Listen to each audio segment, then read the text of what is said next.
Good morning. Today we will find the dominant range of exponential functions. We have properties of exponential function. First, the domain is the set of all real numbers. Second, the range is the set of all positive real numbers. And it is bounded by the horizontal asymptote of the graph of f of x. Example number 1, construct a table of values for the given function and plot the points found in the table. So given the exponential function f of x is equal to 3 raised to x, gamit tayo ng values such as negative 2, negative 1, 0, 1, and 2. At ang makukuha natin ay 1 over 9, 1 over 3, 1, 3, and 9 respectively. So kapag na-graph natin ang ating function, we have negative 2, 1 over 9, negative 1, 1/3, 0, 1, 1, 3, and 2, 9. At kung mapapansin, meron tayong increasing function. So, pag meron tayong increasing function, at na-extend natin yung values ng x sa positive infinity, yung y natin ay nag-approach din sa positive infinity. Palaki ng palaki. At kapag naman na-extend natin yung values ng x natin sa negative infinity, nag-a-approach yung y natin sa 0. Palupit ng palupit sa x-axis. It approaches the x-axis, but never touches the x-axis. Therefore, so given na f of x is equal to 3 raised to x, ang domain natin sa set notation is x such that x is an element of real numbers. Or sa interval notation, we have negative infinity, positive infinity. At ang range natin ay y such that y is an element of real where y is greater than 0. Or 0, positive infinity. Second example, construct table of values for the given function and plot the points found in the table. So given f of x is equal to 3 raised to negative x, which is also equal to 1/3 raised to x. At pag ginamit natin yung values na negative 2, negative 1, 0, 1, and 2, we have 9, 3, 1, 1/3, and 1 over 9 respectively na makukuha.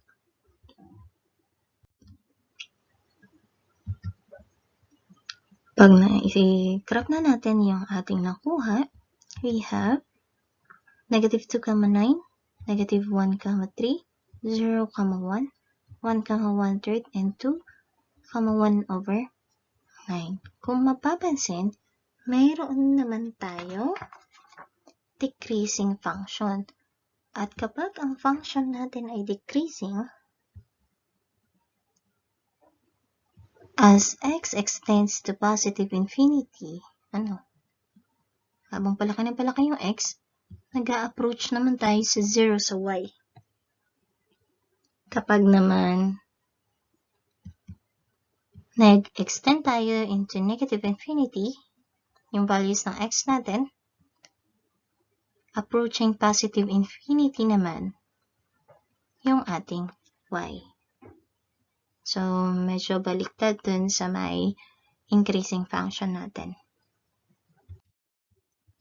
So, therefore, ang dominant range ng ating given ay, sa set notation, we have the set of all reals, or negative infinity, positive infinity. Sa range natin, y such that y is an element of real, where y is greater than 0, or 0, positive infinity.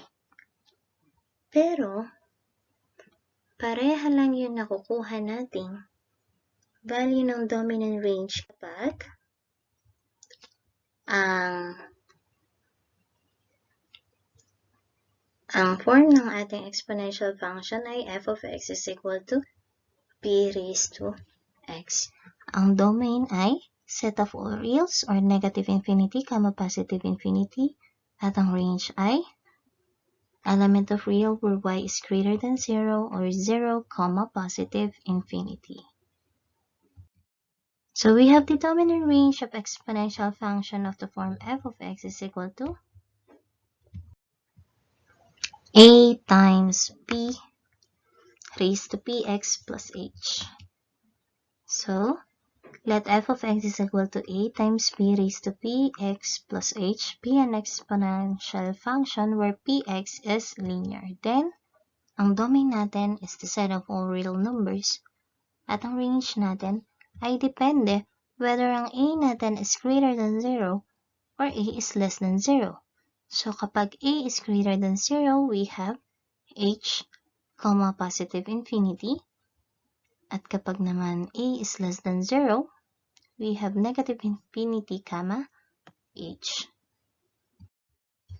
Example number 1, we have f of x is equal to 4 raised to x plus 1 minus 2. So dito, since hindi visible yung ating a, wala naman kamong nakikitang a, we can have 1 times 4. Therefore, ang a natin ay greater than 0. Hindi rin naman natin pwedeng sabihin negative 1 times 4 kasi magiging negative 4 ito. Hindi rin natin pwedeng sabihin negative 1 times negative 4 dahil magne-negative ang ating base, which is impossible since sa exponential function natin, ang b natin or yung base natin is greater than 0 but not equal to 1. Therefore, ang domain natin is the set of all real numbers. At sa interval notation naman, we have negative infinity, positive infinity. So, yung range natin is greater than our h.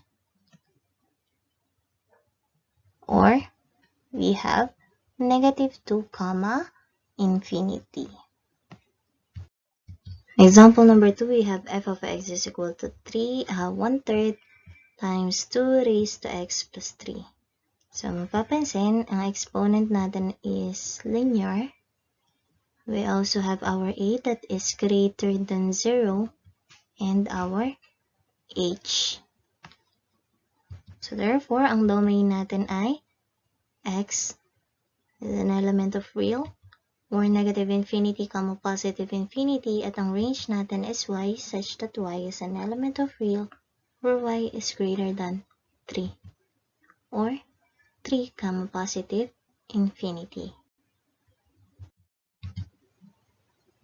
For example number 3, we have negative 2 raised to x minus 1 plus 3. So, yung x minus 1 natin is linear. So, hindi na naman visible yung ating a. But we can see, we can deduct na it is negative 1 times 2 since hindi naman nagne-negative ang ating base. So, since yung a natin is less than 0, ang gagamitin natin ay negative infinity, h or less than h. So, ang domain natin is the set of all real or negative infinity, positive infinity. At ang range natin sa set notation is y such that y is an element of real where y is less than 3 or less than h natin. And in interval notation, we have negative infinity, 3.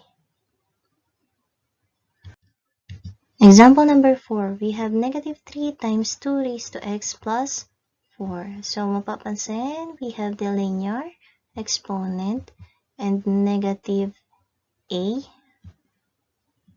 We also have our h.